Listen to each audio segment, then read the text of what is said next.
So I'm starting here with a 10 by 10 birch panel, and I need to glue on my background, and I'm using this floral paper, which is 8.5 by 11. So I'm going to use 2 sheets, and here you see what I'm doing is just scoring it with my hand so that I'll know exactly where to cut it.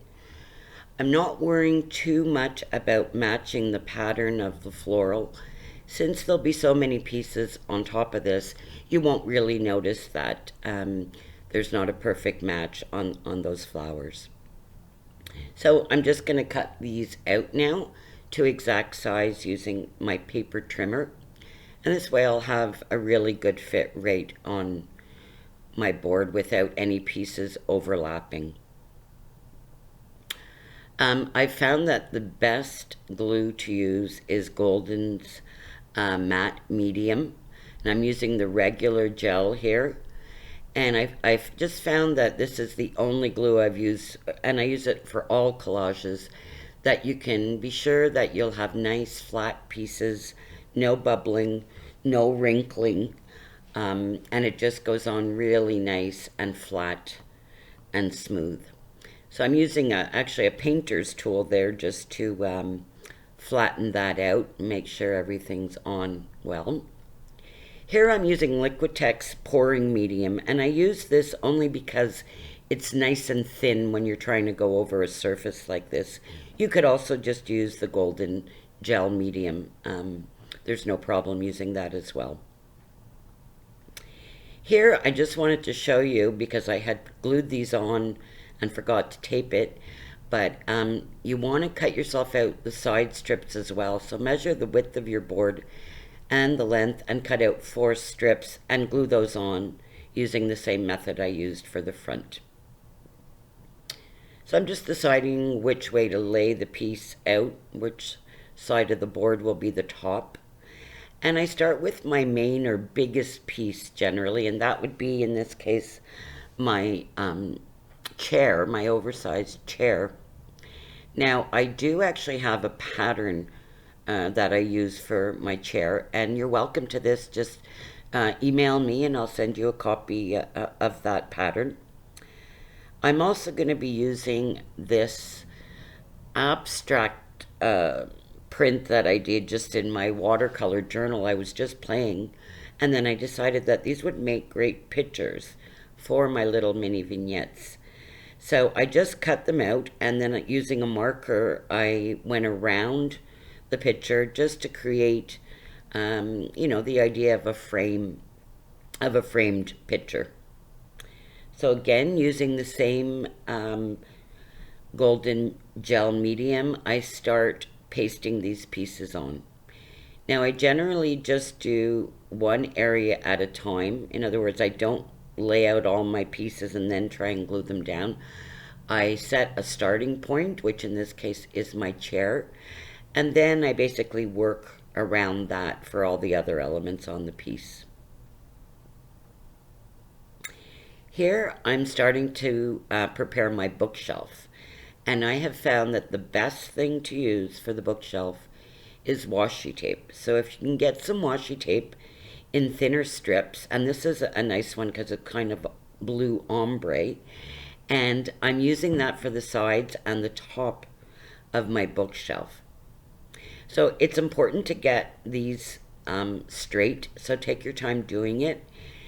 If it's not straight, obviously your shelves won't be straight, and then the pieces on your shelves won't be straight, and so the whole thing will end up looking crooked. So take your time using those pieces.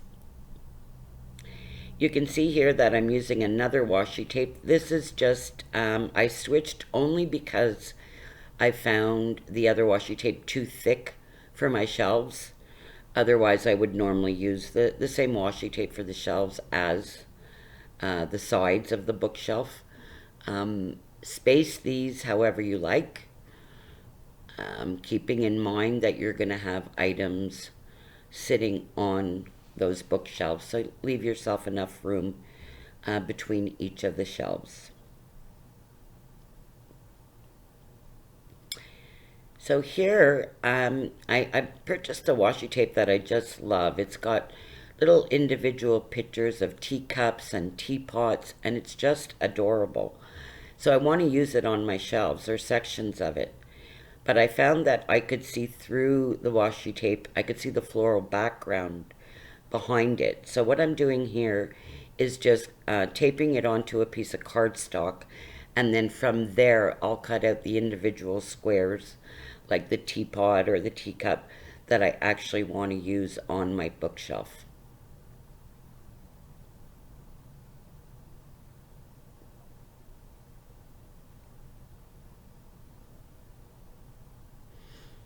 So here's a little piece, and I'm going to decide which I want on there. Another fun part of these bookshelves is creating little books that you're going to place on the shelves, and I generally put books on a few of the shelves. And all I do is cut out little strips of paper, different widths, different heights, and I place them side by side. Now, I just find it's important to do the books individually to get a real, true life look of the books. And you'll see that this really pops when we outline them later on. So I'll lay out the books using, as I said, different widths. I put some on their sides. I put some on an angle. It's just fun to play around with this. Use different paper patterns too to get different looks. Some of them I have text on the paper, so it looks like the text on the spine. So you can really play around with that and have a lot of fun with it.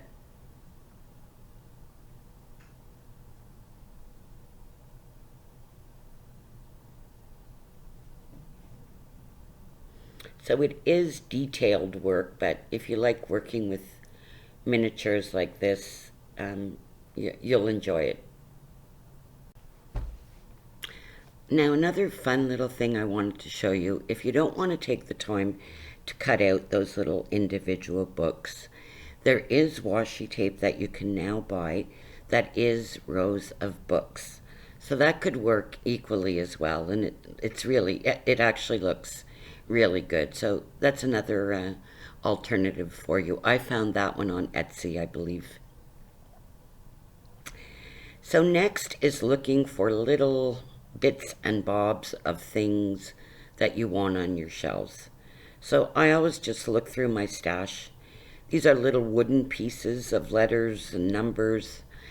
I often use these, like just putting a letter on a bookshelf or a number. This one has little stars in it, different little pieces. And I think I ended up putting a number on there. Another box of stash stuff here, little charm that I'm going to use and put it on actually as a picture. I have a little rosette there that I'm also going to use. So all kinds of things that just go through your stash and think of things that you have on your bookshelf in real life and try and replicate them in miniature. So here what I'm doing is now outlining everything. And this is an important step because it really starts to make sense of everything. As you outline, for example, here your books, you'll start to see that they start to look more like real books on a bookshelf. So I outline absolutely everything, each of the books, the shelves, any items I may have on the shelves, inside the bookshelf, outside the bookshelf. So you just go through and take your time doing this. If you make a mistake, it's easily wipeable since we have that coat of gel medium there. So you'll see here I'm just going around everything, including the chair, and you really see in the chair once you start outlining it how you start to see the depth of the chair and not just these random pieces of cardstock glued on. You start to see the depth of the chair.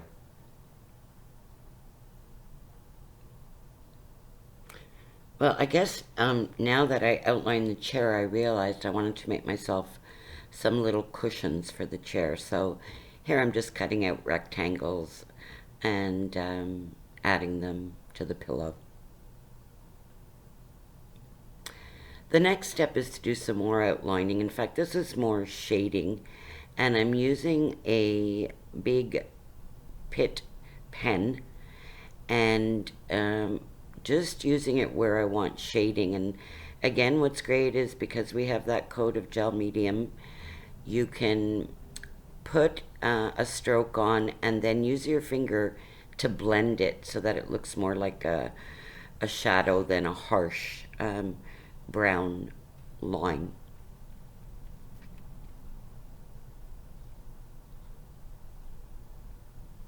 Going back around with the finer point black pen there. So I've decided that I also am going to add a little side table. And that's what I was saying. I sort of decide on pieces as I work around the piece to see what's missing or what's needed. So here I've just added a little table, and I've also added, I believe, a coffee mug on that little table afterwards that you can see in the finished piece.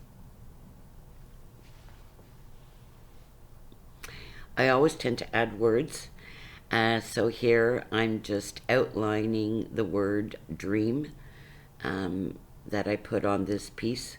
Seemed appropriate to suggest this is a cozy little spot where maybe you could just sit with your books and your favorite items on your bookshelf and dream.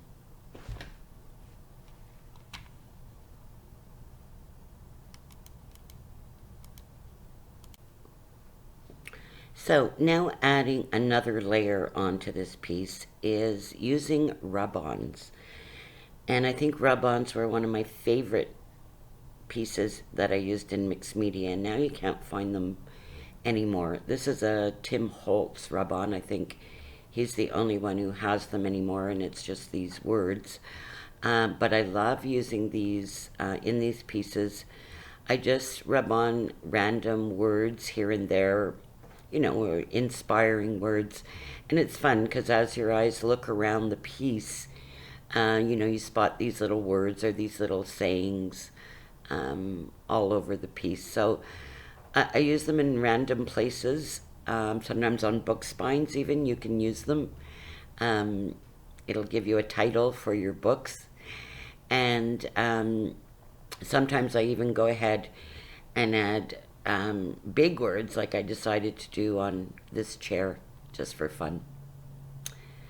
The next step is paint, and I use this in various ways. In this case, what I'm doing is I use this mesh, which is actually used when you're plastering a wall to fill a really big hole. But what I found is if you dab white paint through these holes, you get a really great little effect. And you'll see it in a minute here.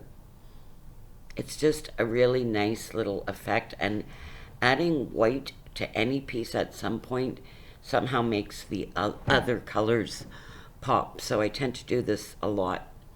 So here I'm just using this in random places throughout the piece here. It's subtle but effective. Now I also use paint, and this is really scary to a lot of people. I just put it on my finger and randomly rub color on the piece. Now don't ask me why I do this. I just love the look of it. I generally pick colors that are in the piece to begin with, and if I don't like it, I just rub it off, take another color maybe and try that again. And again, this is something I'll do throughout the course of creating the piece, but only once I've got all the pieces on there. Don't go too crazy with this. If you do, it will start to look messy.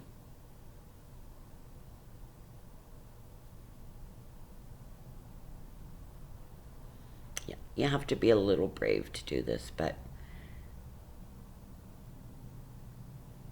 it ends up with a great effect. Now, another layer that I add is stamping. And I use very subtle stamps. And the reason I have the piece of paper there is because I don't want the stamp to go over the chair or the table. I wanted it just on that side of the bookshelf, in this case just on the side of the chair. So I'm just using the white paper to cover the areas that I don't want stamped on. I tend to always use the same stamp. I have one with tiny, tiny little words. You can't really make out the words, but it's just the effect of it that I like stamped onto pieces. I use that, and I'll generally use just like lines or dots, or so, you know, I won't use like flowers or anything like that, anything that's too formed. It's more just to add another layer of texture than really to add. It's not meant to add like a piece, like a flower or anything. So outlining, again, just some final touches. I like putting something on the sides of my piece. Here I'm going to put this book plate, and I don't show you all the steps, but trust me when I say I ended up putting this piece on and I put a word in it. So as a final and very important step, I go over everything again, sides, front, with 1, 2, 3, 4, depending how it's going, up to 6 coats of golden gel matte medium. Sometimes I use gloss, sometimes I use semi-gloss, but it's a really important step, and you'll see how not only does the color pop when you do this, it'll add a smooth finish. It'll ensure all your little individual pieces stay on. So it's a really important step. Take your time, let it dry between each of the coats, let it dry properly. Oh, also a note, you want to make sure you wait a little bit before you apply these final coats, because the pen and the Pitt pen will streak if they're not dry. So let them dry. I mean, it takes an hour or two for them to dry completely, and then just brush on all those coats, as many as you're patient enough to add. The more you add, the better the piece will look. I hope you enjoyed watching how these little mini vignettes are created on these cradle panels, and I hope it inspires you to try it out for yourself. The piece is available in my shop if you would like some extra inspiration before you start creating your own. Please subscribe to my YouTube channel, and more importantly, I hope you subscribe to the newsletter on my new and improved website. I've listed all the supplies that I used in this piece. You can just slow the video down so that you can actually get a full look at the list. So thanks again for joining. I hope you enjoyed it, and I will see you soon, either in my next video, maybe an online class, or if not, in my next newsletter. Thanks again for watching. See you soon. Bye for now.